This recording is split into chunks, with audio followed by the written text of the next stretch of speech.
বিসমিল্লাহির রহমানির রহিম। আসসালামু আলাইকুম রহমতুল্লাহি ওবারাকাতুহ। এম কেশ ইসলামিক চ্যানেলে স্বাগতম।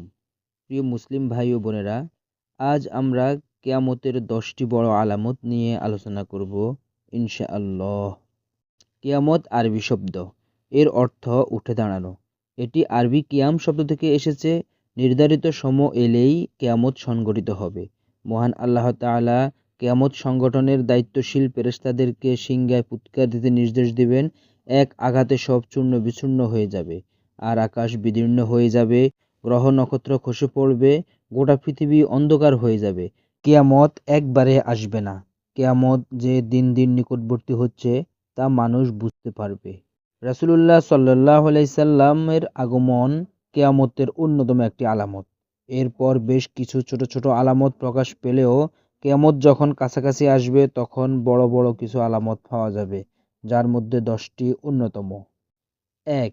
ইমাম মাহদীর আগমন।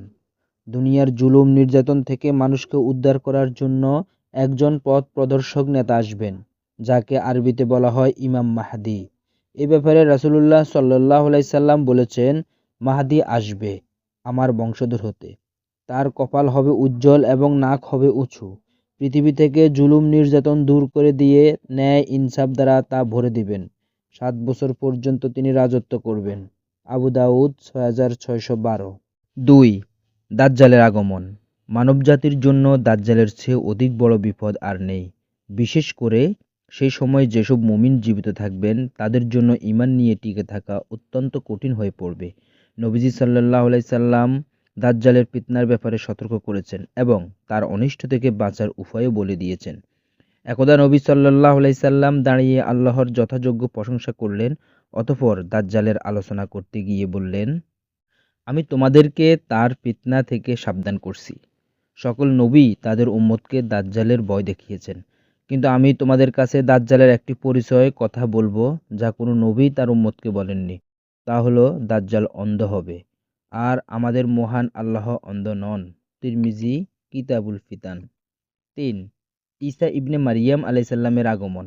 সূরা নিসায় আল্লাহ তাআলা বলেছেন, ঈসা আলাইসাল্লামকে কেউ হত্যা করেনি, বরং তাকে আল্লাহ তাআলা তার কাছে উঠিয়ে নিয়েছেন। কিয়ামতের আগে তাকে আবার পাঠানো হবে, তখন পৃথিবীর সব ধর্মের মানুষ তাকে মেনে নেবে। ৪. ইয়াজুজ মাজুজের আগমন। ইয়াজুজ মাজুজ দল বের হওয়া কিয়ামতের একটি অন্যতম বড় আলামত। এরা বের হয়ে পৃথিবীতে বিপর্যয় ও মহাফিতনা সৃষ্টি করবে। দলে দলে মানব সমাজে এসে ব্যাপক হত্যাযজ্ঞ চালাবে। তাদের মোকাবিলা করার মতো তখন কারো কোনো শক্তি থাকবে না। ৫. ৩টি বড় ধরনের ভূমিধস। উম্মে সালামা রাদিয়াল্লাহু তাআলা থেকে বর্ণিত, তিনি বলেন, আমি নবীজি সাল্লাল্লাহু আলাইহি সাল্লামকে বলতে শুনেছি, আমি চলে যাওয়ার পর অচিরেই 3টি স্থানে ভূমিধস হবে। একটি হবে পূর্বাঞ্চলে, একটি হবে পশ্চিমাঞ্চলে এবং আরেকটি হবে আরব উপদ্বীপে। আমি বললাম, হে আল্লাহর রাসূল সাল্লাল্লাহু আলাইহি সাল্লাম, সৎলোক বর্তমান থাকতেই কি তাতে ভূমিধস হবে? রাসূলুল্লাহ সাল্লাল্লাহু আলাইহি সাল্লাম বললেন, হ্যাঁ, যখন পাপ কাজ বেশি হবে। মুসলিম হাদিস 2901। ৬. বিশাল একটি ধোঁয়ার আগমন। কিয়ামতের নিকটবর্তী সময়ে বিশাল আকারের একটি ধোঁয়া বের হয়ে আকাশ এবং জমিনের মধ্যবর্তী খালি জায়গা পূর্ণ করে ফেলবে। এই ধোঁয়া মুমিন ব্যক্তিদেরকে সামান্য একটু সর্দি, কাশি ও জ্বরে আক্রান্ত করে দিবে। কাফেরদের শরীরের ভিতরে প্রচণ্ডভাবে প্রবেশ করবে, ফলে তাদের শরীর ফুলে যাবে এবং শরীরের প্রতিটি ছিদ্র দিয়ে ধোঁয়া বের হবে। এটি তাদের জন্য একটি যন্ত্রণাদায়ক আযাবে পরিণত হবে। ৭. পশ্চিম আকাশে সূর্য উদয় হবে। বর্তমানে প্রতিদিন পূর্ব দিক থেকে সূর্য উদয় হচ্ছে। কিয়ামতের আগে এই অবস্থার পরিবর্তন হয়ে পশ্চিম আকাশে সূর্য উদয় ঘটবে। এটি হবে কিয়ামতের অত্যন্ত নিকটবর্তী সময়ে। পশ্চিম আকাশে সূর্য উঠার পর তওবার দরজা বন্ধ হয়ে যাবে। বুখারী হাদিস 6506। ৮. দাব্বাতুল আরদ। কিয়ামতের আগে দাব্বাতুল আরদ নামে এক অদ্ভুত জন্তু বের হবে। জন্তুটি মানুষের সাথে কথা বলবে, যা অন্যতম সর্বশেষ ভয়াবহ আলামত। পশ্চিম আকাশে সূর্য উদিত হওয়ার পর তওবার দরজা বন্ধ হয়ে গেলে এটি বের হবে। ৯. ইয়েমেন থেকে আগুন।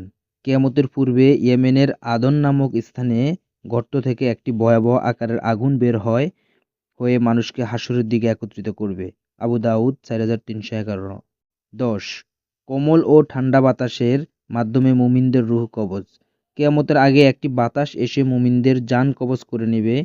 তারপর পৃথিবীতে আল্লাহ তাআলার নাম উচ্চারণ করার মতো কোনো লোক থাকবে না।